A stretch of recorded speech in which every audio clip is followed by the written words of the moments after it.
E, doutor Marcos, então vamos falar exatamente sobre o que é a tromboembolia na gravidez, né? O que é tromboembolia? Bom, tromboembolia, a tromboembolia ela acontece quando existe a formação de um trombo, que é um coágulo, em alguma parte do corpo, e na grávida, geralmente nos membros inferiores, nas pernas, e esse trombo migra para o pulmão. Chegando no pulmão. Chegando no pulmão, ele causa obstrução pulmonar, dificuldade do fluxo aéreo do ar circular e dificuldade do sangue circular na circulação do pulmão com o coração. Então, a tromboembolia, na verdade, é um evento grave, é um evento de risco de vida, e que a grávida, não só a grávida, existe assim, grupos de pessoas que têm maior risco de tromboembolia. A gente pode citar a grávida, a gente pode citar o idoso, que é muito convalescente, que não anda muito. A gente pode citar o indivíduo que submete-se a uma cirurgia prolongada, geralmente fratura de colo de fêmur é um exemplo de risco de tromboembolia.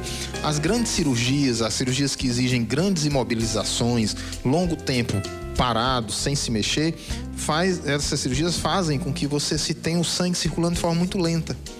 E nessa lentidão de circular, ele forma pequenos coágulos que podem migrar para o pulmão, para a grande circulação, e assim causar o fenômeno de tromboembolismo. Tem alguma relação, porque a gente ouve o nome tromboembolia, a gente lembra de trombose. Tem alguma relação? Tem alguma relação, porque a trombose também é uma forma de trombo, é a formação de um trombo. A gente chama de tromboembolia quando exatamente ela envolve a região do pulmão, quer dizer, os trombos migram para o pulmão, causando na forma de êmbolos, e vão causar obstruções na circulação que envolve pulmão e coração. Dá para fazer algum exame antes da gravidez, por exemplo, para detectar se essa mulher é mais propensa ou não a ter essa tromboembolia? Mais ou menos, não é rotina isso. A grávida ela é de risco, por quê? Porque ela é um indivíduo que tem grandes quantidades de líquido circulando, né? A presença do útero gravídico, cheio, enorme, comprime os vasos que trazem o sangue em direção ao coração. Então ela represa o fluxo de sangue muito nas pernas, nos membros inferiores. Isso é um fator. O outro fator é que a grávida tem muito estrógeno, que é um hormônio feminino. Então, tanto por ter muito estrógeno, que é um hormônio que aumenta o risco de tromboembolismo, como por ter estase venosa, estase sanguínea, quer dizer, o sangue não circula muito rapidamente, a grávida passa a ser um dos indivíduos, um dos grupos de risco para tromboembolismo. E como é que a mulher descobre se ela, durante o período da gravidez, ela está passando por esse tipo de problema? Geralmente, em algumas situações, ela poderá ter tromboses de membros inferiores, né, a formação de lesões em membros inferiores acompanhadas de falta de ar, é a falta de ar súbita que aparece na grávida. Só que confunde muito porque a grande maioria das grávidas tem falta de ar, né? A falta de ar, à medida que o bebê vai crescendo, ele vai ficando sem fôlego. Então, é um sintoma que normalmente é normal na grávida. Porém, se esse sintoma está exageradamente intenso, está muito intenso, vale a pena procurar um especialista, procurar o seu obstetra, para que ele possa investigar realmente se essa falta de ar é a falta de ar normal da grávida ou se passa a representar riscos de um fenômeno tromboembólico. Já aproveitando o tema, a Maria Suzana mandou um e-mail para a gente, ela é aqui de Fortaleza, e ela pede esclarecimento sobre a tromboembolia na gravidez. Ela diz o seguinte: parece estranho, mas para quem já vivenciou e teve perda com esse problema, se torna próximo mesmo sem querer. Então, quais são os cuidados durante a gestação? E ela falou aqui a questão da perda. A mulher pode perder o bebê durante a gravidez por conta desse problema? Os fenômenos de tromboembolia na grávida, elas trazem risco não só para o bebê, mas principalmente para a mãe. Que riscos? Riscos de vida maternos mesmo. A mãe pode morrer durante a gravidez? Se ela tem uma embolia pulmonar maciça, grave, ela pode realmente. Gente, e o que ela pode fazer então durante a gravidez? O que a grávida deve fazer? Ela deve fazer atividade física, ela deve, tipo hidroginástica, atividades de membros inferiores. Se essa grávida por algum motivo vai precisar de muito repouso, ela pode ter o repouso dela, mas ela precisa manter a atividade de membro inferior, quer dizer, ela pode fazer fisioterapia de membro inferior, ela pode fazer dorsiflexão do pé, enfim. Uma grávida que precisa de repouso excessivo, ela precisa de cuidados em relação aos membros inferiores, isso é um dos fatores. O uso de meias de média compressão, de forte compressão, facilita a circulação do sangue também. E aquelas mulheres que já passam por uma gravidez de risco, que tem que ficar deitado o máximo de tempo possível, ficar com a perna para cima, essas também são Essas são grupos de riscos e devem ter uma atenção especial à questão da mobilização do sangue nos membros inferiores. Então elas precisam fazer mobilização, ela está deitadinha, ela fica fazendo a dorsiflexão do pé, ela pode fazer fisioterapia de membro inferior. Então é muito comum grávidas que por um motivo ou por outro precisam ficar um mês imobilizadas, 15 dias imobilizadas, que a gente aconselhe a realização de fisioterapia de membro inferior para a prevenção do tromboembolismo.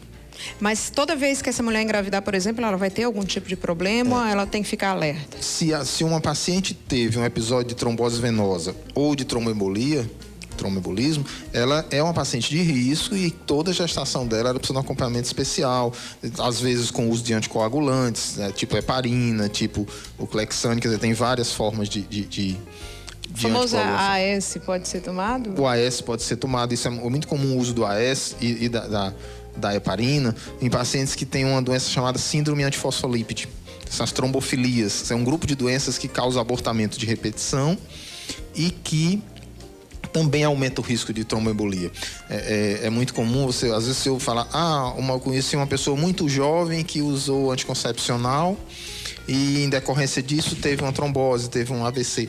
Geralmente o grupo onde acontece isso são os grupos que têm trombofilias, que são essas doenças de coagulação que são agravadas pela presença do estrógeno, que está comum no anticoncepcional e também muito presente na gravidez. Então tá aí, se você tem dúvidas ainda, exatamente como a Maria Suzana, que mandou um e-mail pra gente, já que queríamos falar sobre tromboembolia na gravidez. Se você tem mais dúvidas, mande suas perguntas. E agora eu vou passar para as perguntas de outras telespectadoras, como a Valdelice do Nascimento. Ela disse que tem 49 anos e voltou a menstruar. Ela quer saber por quê. Precisa ver se ela já estava numa menopausa instalada, ou seja, se já havia um ano que ela não menstruava e voltou a sangrar, ela precisa de uma avaliação para descobrir por que do sangramento. Ela precisa fazer um ultrassom transvaginal e possivelmente uma videoesteroscopia, que é uma endoscopia no útero. A Maria, do bairro Nova Metrópole, em Caucaia, ela pergunta o seguinte: a mulher tem cisto de ovário, o médico faz a cirurgia, retira o ovário e as trompas. A mulher já começa a menopausa precoce?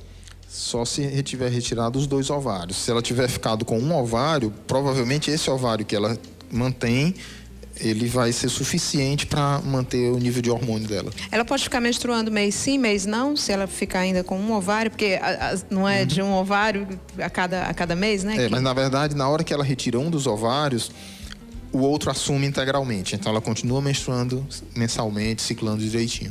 A Elizabeth Alves pergunta o seguinte: ela fez laqueadura há 17 anos e tirou um ovário há 9 anos. Ainda há risco de engravidar?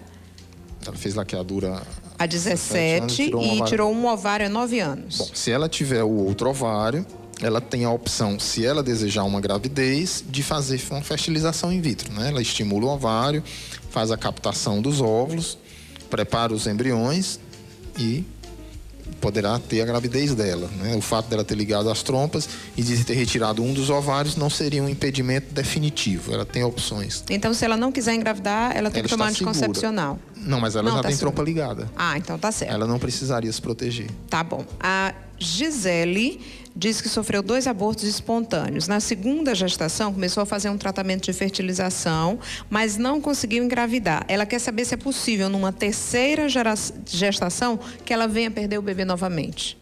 Existe esse risco, senhora. A gente não sabe por que ela teve as 2 perdas. Então, o ideal é que antes dela fazer essa fertilização, ela passe por uma avaliação de perda gravídica de repetição. Pesquisa de trombofilias, que a gente falou agora há pouco, pesquisa de alterações anatômicas no útero, como miomas, incompetência cervical, alterações de ovulação, avaliação genética. Então, assim, ela faria uma avaliação de rastreamento de perda gravídica repetida para só então se submeter à fertilização dela. Tá certo. A Estelita Mesquita pergunta se a vasectomia é reversível depois de feita há 8 anos.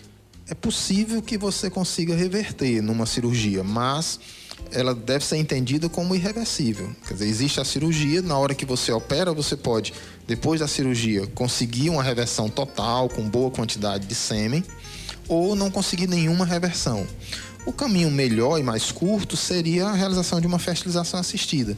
A gente faz a coleta dos óvulos dela, capta os espermatozoides a partir do testículo, do epidídimo, e aí prepara o embriãozinho e põe intraútero. É mais simples, mais fácil, evita que o esposo dela vá se submeter a uma cirurgia.